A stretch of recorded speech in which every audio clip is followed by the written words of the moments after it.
Bertempat di halaman Puskesmas Labuan Ruku, Kecamatan Talawi, Kapolres Batubara AKBP Haji Ikhwan Lubis dan didampingi dengan Bupati Batubara Zahir serta pengurus lainnya melantik komunitas sedekah Jumat.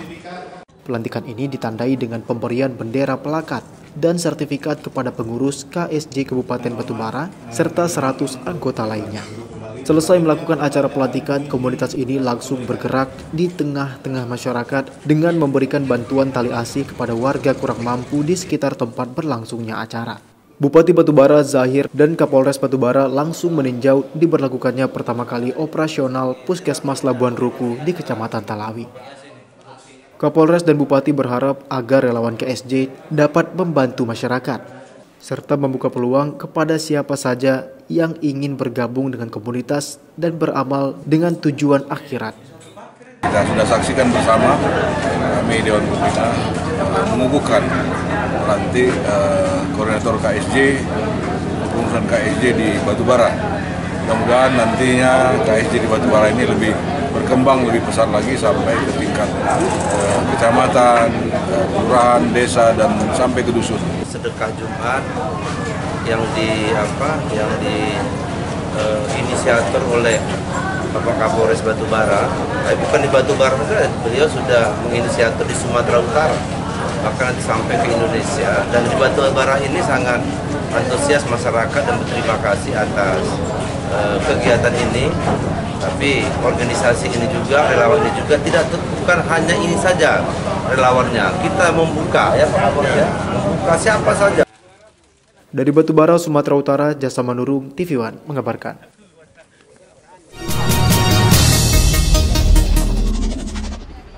Di Komplek Aula Rumah Dinas Bupati di Perumahan Inalum Batubara, Bupati Zahir resmi melantik 13 pejabat eselon 2.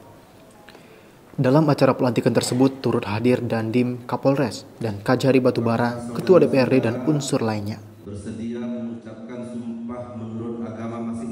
Bupati dalam pidatonya mengingatkan bahwa jabatan yang diemban merupakan amanah dan bentuk kepercayaan pimpinan yang harus dijaga dan dilaksanakan sebaik-baiknya. Proses perekrutan pejabat eselon 2 ini dilakukan dengan proses lelang dan serangkaian uji tes, sehingga the right man in the right place dapat dilaksanakan dengan baik dan mempermudah proses pembangunan di Kabupaten Batubara. Pengangkatan ini dilaksanakan atas banyaknya jabatan pelaksana tugas, sehingga banyak terjadi rangkap jabatan. Ini kan pelantikan eselon 2. Nah, kita tahu bersama eselon 2 di Batubara ini kan banyak sekali PLT. Ya, jadi PLT walaupun mereka PLT itu sama dia tugas dan wewenangnya di eselon 2, tapi terjadi rangkap jabatan. Dia eselon 3, kemudian juga megang eselon 2. Nah, ini sudah lama berlalu. Nah, akhirnya kita lakukan pelelangan terbuka.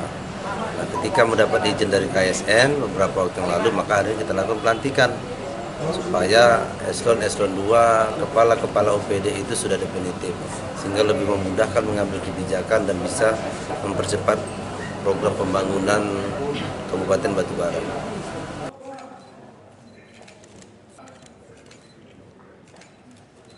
Dari Batubara, Sumatera Utara, Jasa Manurung, TV One mengabarkan.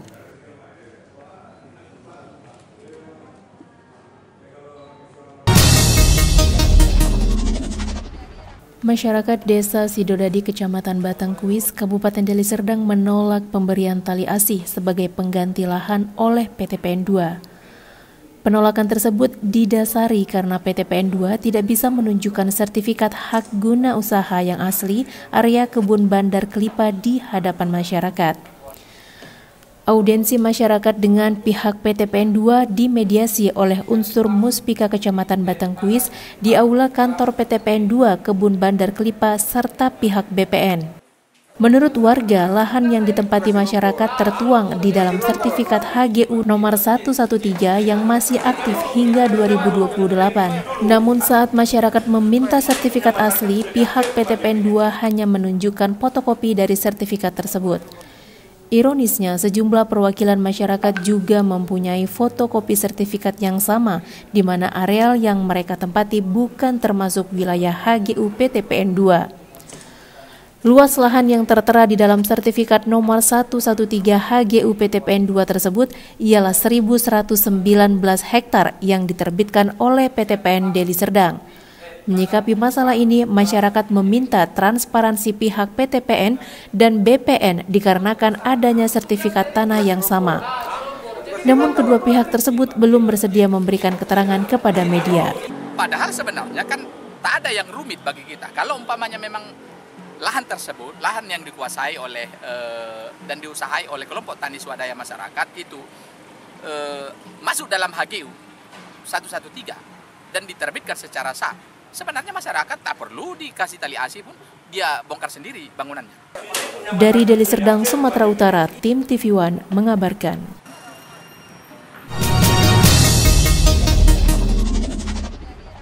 Kasus penipuan dan penggelapan uang penjualan kedelai senilai 1,5 miliar pada Agustus 2019 lalu yang dilakukan tersangka Halim alias Akim ditangkap Reskrim Polres Pelabuhan Belawan.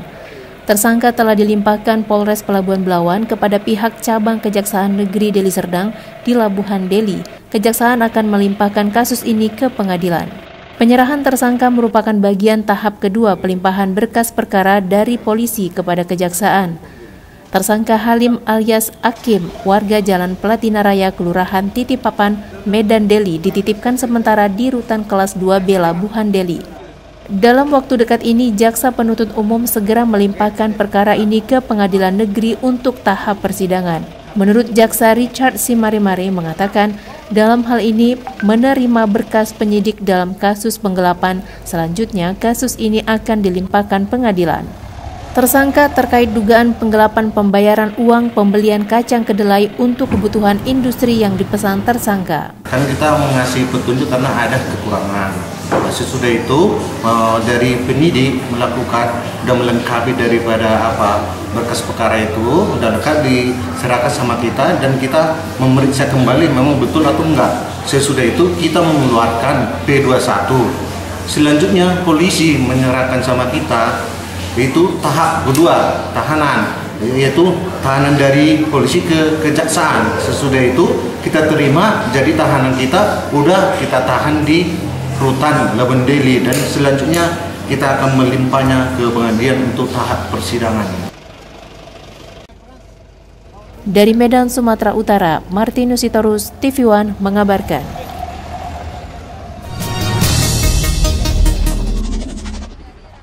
Ketua Kuartir Daerah Gerakan Pramuka Sumatera Utara Nurdin Lubis melantik Kamabisa Koda Sekolah Islam Terpadu Sumatera Utara Arbi Pasaribu dan Kapinsa Koda Sekolah Islam Terpadu Sumatera Utara Asfet Tarigan.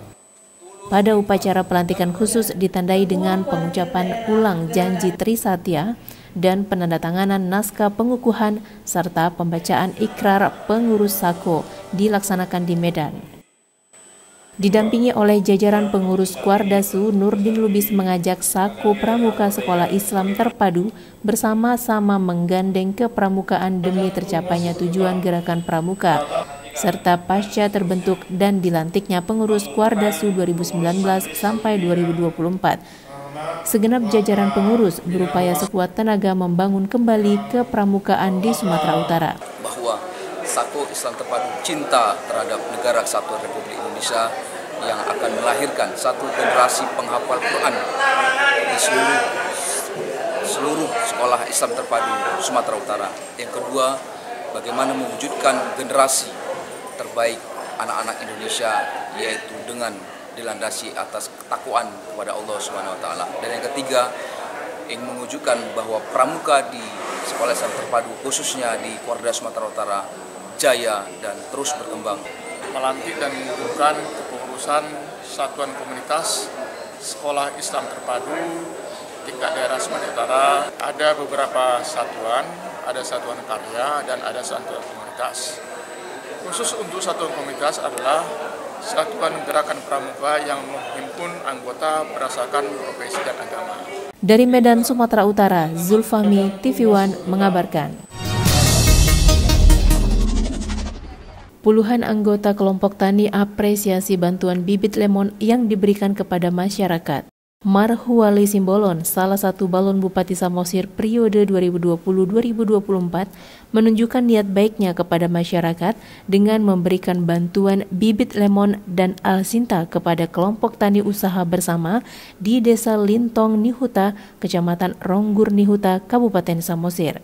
Kegiatan ini merupakan cita-citanya dalam upaya mewujudkan masyarakat yang sejahtera berbasiskan pertanian dan pariwisata. Sebelumnya, Marhuwale juga sudah memberikan bantuan pembangunan bak air bersih di Desa Salaon Toba, Kecamatan Ronggur Nihuta. Selain itu, Marhuwale juga membuka jalan sejauh 4 km menggunakan alat eskavator selama 2 bulan lamanya agar bisa dilalui oleh kelompok tani menuju perkebunan lemon milik warga. Pembukaan jalan mulai dari simpang atau dari tempat kami saat tempat tinggal sampai ke lokasi ini kurang lebih kisaran 4 km.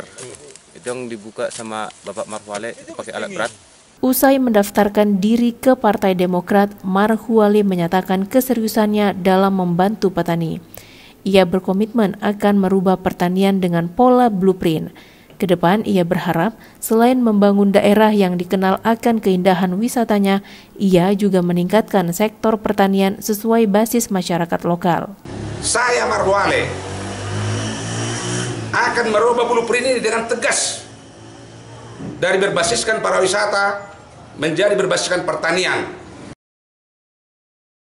Dari Kabupaten Samosir, Sumatera Utara, tim TV One mengabarkan. Ribuan warga Jawa sekota Medan menghadiri silaturahmi akbar Pendawa yang dilaksanakan di Aula Kampus UMN Medan, Sumatera Utara. Kegiatan silaturahmi akbar Pendawa ini dalam rangka mempererat tali persaudaraan sekaligus silaturahmi sesama kader Pendawa dan masyarakat kota Medan. Acara silaturahmi akbar juga dirangkai dalam berbagai kegiatan, antaranya pagelaran kesenian Jawa seperti reog Ponorogo, kuda lumping, penampilan debus, dan pameran benda pusaka Jawa, ada keris pusaka Jawa Nusantara, bambu unik. Dalam kegiatan silaturahmi akbar tersebut dihadiri berbagai paguyuban Jawa, diantaranya Satgas Joko Tingkir, Puja Kesuma Jawa Deli, dan beberapa paguyuban lainnya yang ada di kota Medan. Acara silaturahmi akbar Pendawa Sumut tersebut berlangsung dengan meriah dan sukses.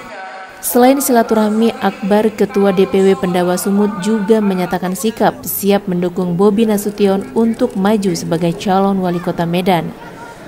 Kehadiran mantu Presiden Jokowi, Bobi Nasution, diyakini mampu membuat perubahan di kota Medan ke arah yang lebih baik, dan dia berharap semua suku Jawa di kota Medan siap mendukung Bobi. Membangun silaturahim, ya. Ini program Pendawa setiap tahun. Di samping ada program Milad. Jadi kita mengundang tokoh-tokoh, artinya orang-orang yang memang di kota Medan ini sudah kita kenal. Ya tadi kita undang saudara Bobi Nasution, ya, saudara Rusdi Sunuraya, dan kami lihat sosok figur punya kekuatan power tuh, yaitu si Bobi Nasution. Ya mudah-mudahan ini bisa tersauti oleh partai. Dari Medan, Sumatera Utara, Zulfahmi, TV One mengabarkan.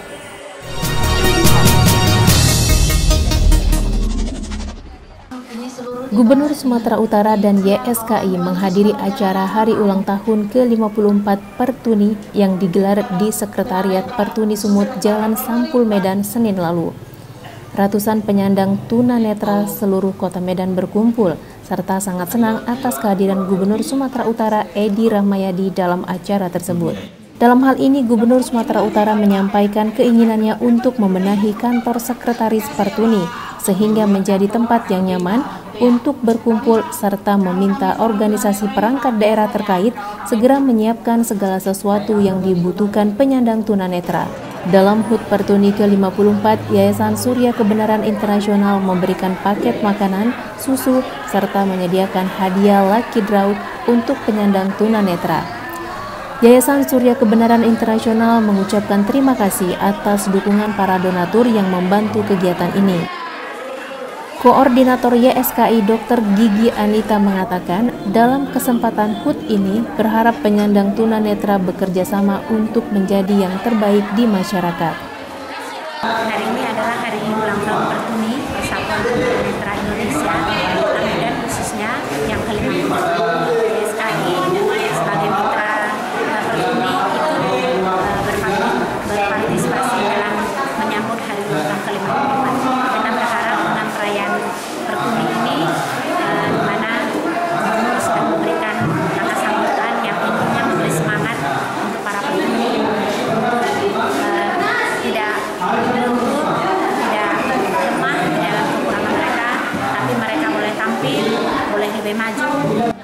Dari Medan, Sumatera Utara, Martinus Sitorus, TV One mengabarkan.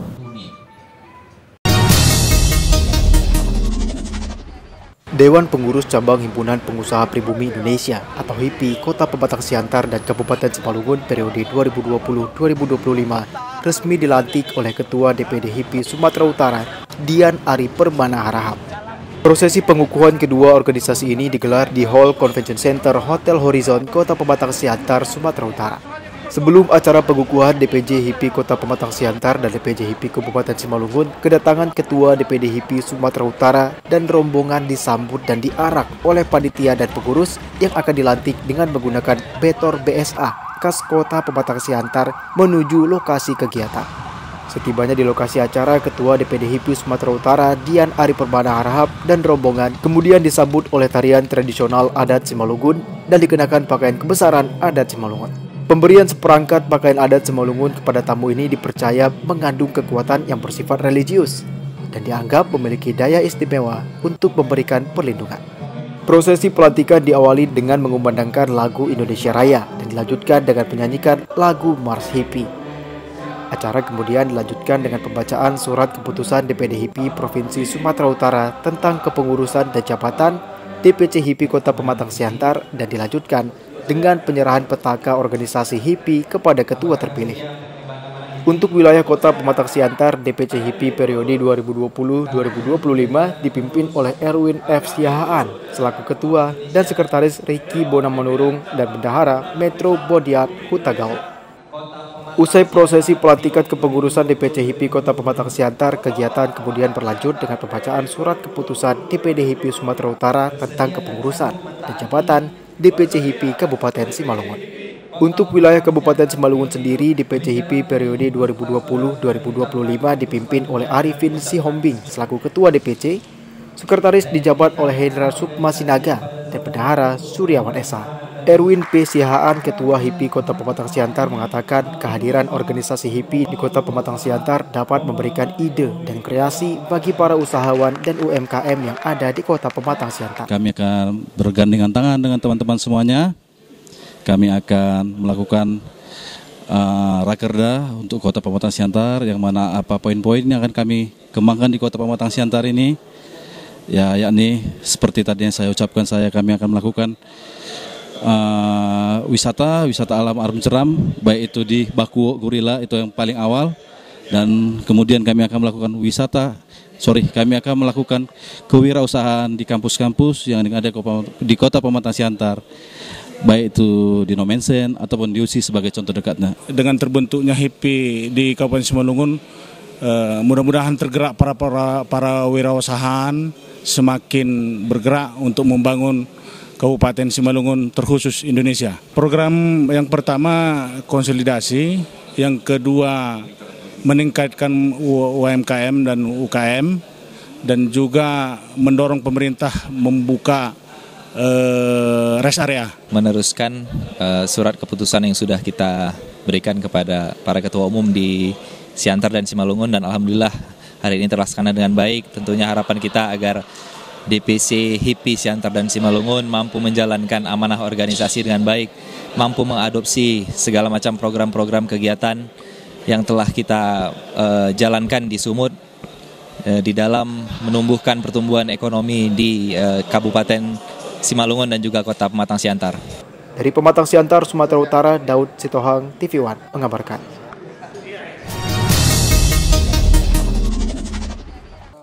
Didampingi warga Kecamatan Rantobae, Mandailing Natal, Bupati Mandailing Natal, Dahlan Hasan Nasution meninjau aliran sungai Rantobae yang sudah berpindah alur. Banjir besar tahun lalu membuat alur sungai berpindah dan hulu irigasi Rantobae di Desa Simpang Talap jebol. Aliran sungai menjadi tidak terkontrol, sebagian sawah rusak, sementara sebagian lagi kekeringan karena putusnya aliran irigasi. Sebagian sawah rusak akibat tingginya volume air, sementara sebagian lainnya kekeringan karena putusnya aliran irigasi. Akibat rusaknya irigasi ini, ratusan hektar sawah mengalami kesulitan air, seperti sawah di Desa Simpang Talap, sawah di Desa Manisak, dan sawah di Desa Huta Baringin. Menurut tokoh masyarakat Rantau Baik Zainal Bahari Hasibuan, secara swadaya warga sudah berusaha memperbaiki saluran irigasi dengan menggunakan alat berat. Namun terbatasnya biaya yang dimiliki warga, proses perbaikan tidak maksimal dan menyebabkan ratusan hektar sawah masih terganggu. Harapan harga di sini, kalau kita Manisak, sebagian warga masyarakat Manisak, persawahannya Sabasi Gantang namanya. Itu kering persawahan orang itu, tidak ada airnya. Ini airnya ke sana. Jadi harapannya? Harapannya supaya baliklah air ini ke sini. Nah, inilah sekarang mulailah orang itu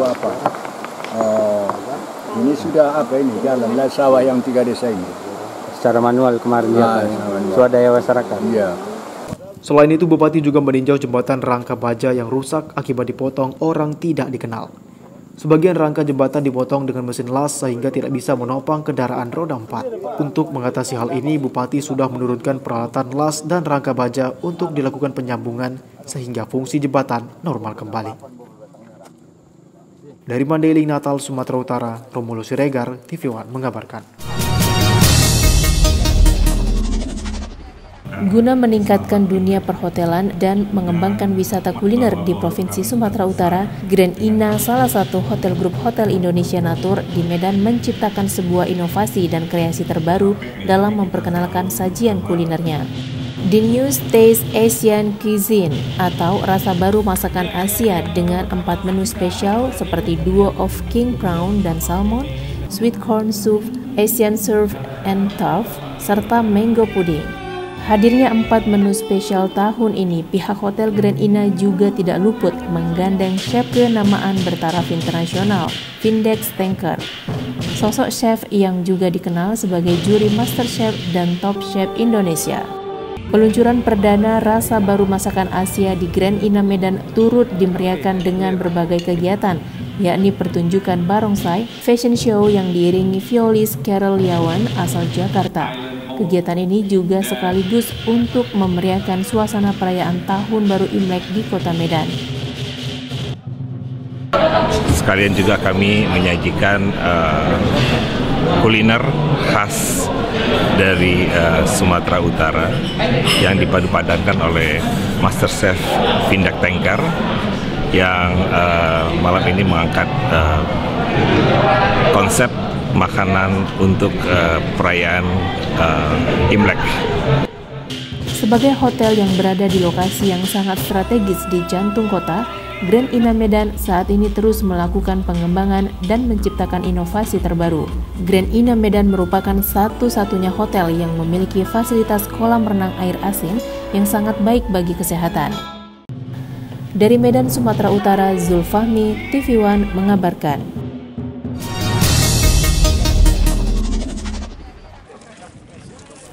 Sumatera Utara terus melakukan ekspor domba ke Malaysia untuk memenuhi permintaan negara itu yang terus meningkat.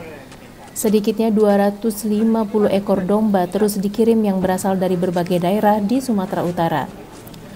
Malaysia semakin membutuhkan domba asal Sumatera Utara untuk kebutuhan negara itu, baik dalam bentuk daging segar dan beku untuk kebutuhan restoran maupun akikah dan kurban.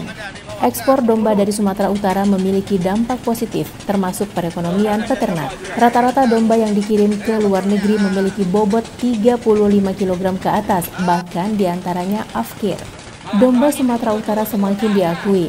Pasarnya terbukti saat Hari Raya Idul Adha tahun lalu, sebanyak 250 domba disembelih di Johor Bahru, Malaysia, bahkan masuk dalam Malaysia Book Records sebagai penyembelihan hewan kurban terbanyak. Alias dari perusahaan Singapura yang bekerja sama dengan Indonesia untuk mengirim domba-domba hasil daripada Indonesia ke Malaysia untuk membantu para peternak. Tujuan kami di sini itu untuk mengembangkan peternak-peternak kecil kita sebagai peternak yang memiliki hasil kita bilang bukan hanya sekitar tahunan ya. Jadi dia bisa dapat hasil harian, bulanan, dan tahunan dari sini. Pada kali ini kita mengirim sebanyak 250 ekor. Dan kedepannya target kita sebenarnya 2.000 satu bulan ya. Per bulannya 2.000. Dan dari sini apa kita lihat tadi ya, dari segi domba-dombanya ya. Quality memang udah ada, sokongan, education kepada petani-petani ya, yang kecil ini. Ya, dimana sebenarnya ya dengan cara seleksi yang benar, kita bisa ekspor domba yang berkualiti dari Medan ini.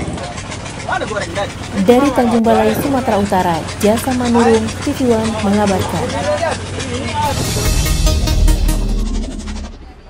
Pengadilan Negeri Kabupaten Toba Samosir, Sumatera Utara menolak gugatan kasus perdata yang diajukan oleh Jahoras Manurung atas dugaan kasus jual beli tanah warisan milik keluarga yang terletak di Desa Sionggang Selatan, Kecamatan Lumban Julu, Kabupaten Tobasa.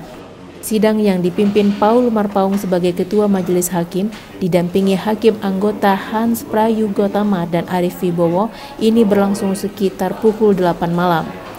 Selain menerima nota pembelaan tergugat, Pengadilan Negeri Tobasa juga memutuskan gugatan penggugat tidak dapat diterima dan mewajibkan penggugat membayarkan biaya perkara sebesar 3 juta rupiah lebih. Bukti yang kita ajukan tidak dipertimbangkan hakim. Ya. Itu. Dan saksi batas yang kita bawa tidak dipertimbangkan. Dan selanjutnya saksi-saksi yang kita bawa tidak dipertimbangkan, sama sekali tidak dipertimbangkan. Itu sangat mengecewakan kita sebagai rakyat yang mencari keadilan. Jadi kita melihat bahwa di sini sepertinya hilang keadilan, tidak ada keadilan di sini. Upaya hukum yang akan dilakukan oleh pihak penggugat sendiri setelah persidangan tadi bagaimana?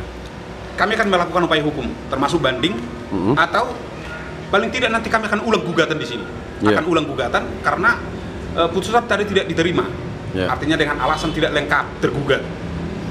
Itu alasannya. Jadi kita akan mungkin ulang gugatan di sini, akan ulang. Dan sebelum diulang mungkin kita akan banding. Sementara itu, usai persidangan, majelis hakim maupun tergugat enggan memberikan komentar pasca putusan pengadilan. Sebelumnya, kasus ini bergulir setelah penggugat Pendeta Jahoras Manurung melaporkan gugatan perdata ke Pengadilan Negeri Balige pada tahun 2019 lalu. Dari Kabupaten Toba Samosir, Sumatera Utara, Daud Sitohang, TV One mengabarkan. Rabu siang, Bupati Batubara periode 2018-2023 Zahir melaksanakan peluncuran buku kedua yang berjudul Zahir Membangun Batubara, Antara Potensi dan Tantangan. Buku ini bercerita tentang perjuangan Bupati asli putra daerah dalam membangun kampung halaman yang ternyata penuh tantangan. Kabupaten yang dianggap baru ini justru memiliki potensi luar biasa, terutama di bidang ekonomi, sehingga kendati penuh tantangan, namun semangat membangun serta mengembangkan daerah menantang Zahir untuk dapat memberikan yang terbaik. Buku Zahir Membangun Batubara Antara Potensi dan Tantangan ditulis tunggal oleh Syaiful Safri, sosok yang memang sehari-hari lekat dengan tugas-tugas Bupati dalam posisinya sebagai Ketua Tim Bupati untuk percepatan pembangunan Kabupaten Batubara. Karenanya isi buku lebih merupakan fakta-fakta yang terangkum dalam narasi keseharian sehingga enak dibaca dan mudah dimengerti. Buku setebal 200 halaman ini adalah karya keduanya yang khusus mengisahkan tentang perjuangan Bupati Batubara. Di antara banyak buku yang sudah ditulisnya, buku ini diharapkan dapat menjadi inspirasi. Buku ini dapat menjadi inspirasi dan dapat memberikan dampak positif bagi pembangunan kabupaten lain ke depannya. Ini kan menjadi sebuah inspiratif untuk buku kedua ini kan antara potensi dan tantangan. Nah, potensi dan tantangan ini harus bisa kita manai positif dan negatif. Positif dan negatif dijadikan satu agar potensi yang tinggi harus dikurangi tantangannya sumber daya manusia. Ini menjadi tugas kita nanti. Dari Medan, Sumatera Utara, Bahana Situmorang, TV One mengabarkan.